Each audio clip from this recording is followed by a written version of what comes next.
இந்த உலகத்தோட 50 மிகப்பெரிய எம்பையர்ஸில் 47வது பிளேஸில் 2 எம்பையர்ஸ் இருக்குது. அதில் ஃபர்ஸ்ட் இருக்க எம்பையர் தான் கிங்டம் ஆஃப் லிடியா. இந்த எம்பையர் வந்துட்டு மாடர்ன் டே டர்க்கியில் தான் இருந்திருக்கு. இதோட கேபிட்டல் சர்டிஸ்.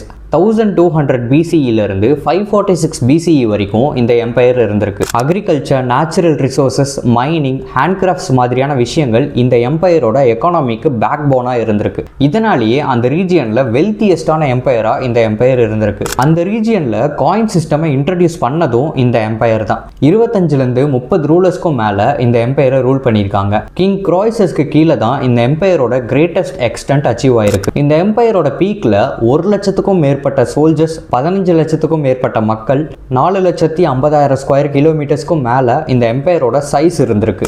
546 BCEல கிங் சைரஸோட படையெடுப்பில் தோத்ததுனால இந்த எம்பையர் அக்கமெண்டட் எம்பையரோட ஒரு பார்ட்டாக மாறிடுச்சு. என்னோட நெக்ஸ்ட் வீடியோவில் 47th பிளேஸில் இருக்க இன்னொரு எம்பையரை பற்றி நான் சொல்கிறேன். இன்ட்ரெஸ்டடாக இருக்கவங்க இந்த பேஜை ஃபாலோ பண்ணிவிட்டு உங்களோட ஃப்ரெண்ட்ஸ்க்கும் இந்த வீடியோவை ஷேர் பண்ணிடுங்க.